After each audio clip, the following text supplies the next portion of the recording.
Monsieur le président, mesdames et messieurs les ministres, madame la rapporteure, madame la présidente, mes chers collègues, je souhaiterais aborder la cinquième branche de la sécurité sociale. Pour répondre aux besoins croissants de financement, l'objectif de dépenses de la branche de l'autonomie pour 2023 s'élève à 37,3 milliards d'euros, en augmentation de 5,3% par rapport à l'année précédente. Je tiens à souligner 2 points importants: prévention et vieillir à domicile. D'abord, le PLFSS pour 2023 accorde une importance particulière à une meilleure prévention, avec la mise en place de rendez-vous de prévention à certains âges clés de la vie, sans pour autant le rendre obligatoire. Chez les adultes de 60-65 ans, ce rendez-vous permettra de prévenir les malades chroniques, les troubles de vision, les fragilités ou la perte d'autonomie. J'ai déposé un amendement visant à repérer les aidants lors de ces rendez-vous et de prévenir les conséquences de la situation d'aidants sur leur état de santé. Ensuite, le PLFSS pour 2023 donne priorité au vieillir à domicile le plus longtemps possible pour les personnes âgées en perte d'autonomie. Vivre, c'est vieillir, rien de plus, écrivait Simone de Beauvoir dans L'Invité. Rappelons que 90% des Français souhaitent vieillir et être accompagnés dans leur vieillissement ou leur handicap à domicile. Afin de répondre à cette attente de la société civile, quelques mesures phares ont été prises. L'article 33 vise à sécuriser la réforme de la tarification des services de soins infirmiers à domicile qui devrait entrer en vigueur au 1er janvier 2023. Aussi, 4 000 places supplémentaires seront créées. L'article 34 permet aux départements de compléter, voire de dépasser le plafond des plans d'aide personnalisés à l'autonomie par 2 heures d'accompagnement et de temps social lorsque cela est nécessaire. Même si cette mesure représente une avancée importante et va dans l'intérêt des professionnels ainsi que des personnes âgées, les sénateurs Union centristes regrettent profondément son périmètre restreint uniquement aux bénéficiaires de l'APA, excluant de facto les bénéficiaires de la prestation de compensation du handicap. Par ailleurs, les plans d'aide actuellement tendus des bénéficiaires de l'APA ne permettant pas de répondre en tout ou partie aux gestes de la vie quotidienne dont ils ont besoin, il est à craindre que ces heures ne se limitent qu'à répondre à des besoins vitaux pour les personnes âgées au détriment des heures de lien social, pourtant nécessaires. Par conséquent, nous nous interrogeons sur la soutenabilité de son financement par les départements. Malgré les besoins grandissants de la population d'avoir recours aux services à la personne, le secteur à forte intensité de main-d'œuvre est confronté à de vives tensions en recrutement sur l'ensemble des métiers. En ce sens, 1 million d'emplois sont à pourvoir d'ici à 2030. Toutefois, le PLFSS pour 2023 ne contient aucune mesure à application immédiate pour ce secteur. Le texte présente des éléments positifs comme le bouclier inflation et le bouclier énergie. Il faudra élargir le bouclier énergie aux services à domicile pour lesquels les factures d'essence pèsent lourdement, surtout dans les territoires ruraux.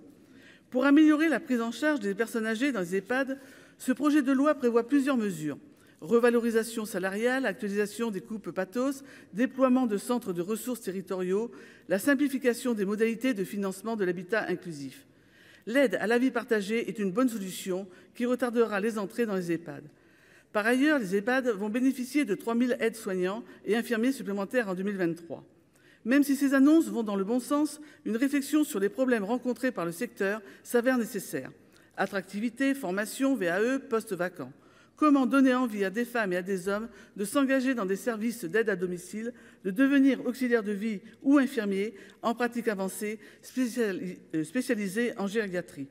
Nous saluons enfin l'inscription du bien vieillir dans le Conseil national de la refondation.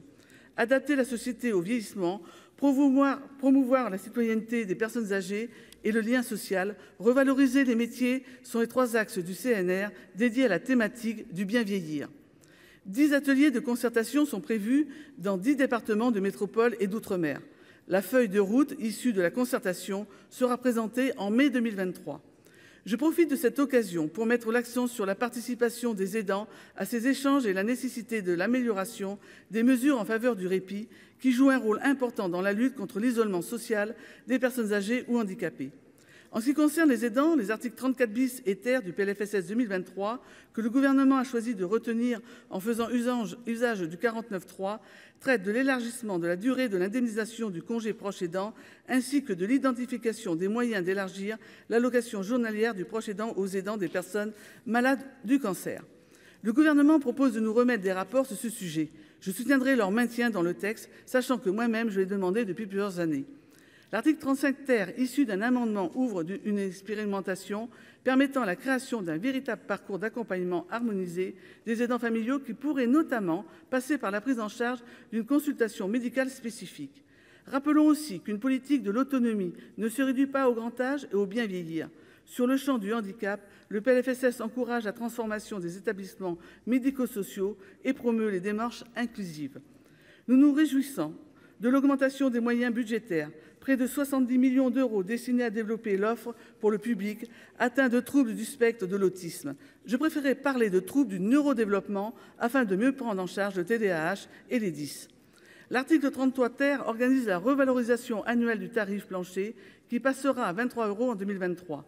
L'article 35 bis, issu d'un amendement du Gouvernement, crée un parcours de rééducation et de réévaluation des enfants en situation de polyhandicap ou de paralysie cérébrale. Enfin, nous regrettons l'absence de présentation par le Gouvernement d'une loi grand âge et le manque de projection pluriannuelle indispensable pour relever les défis de cette branche.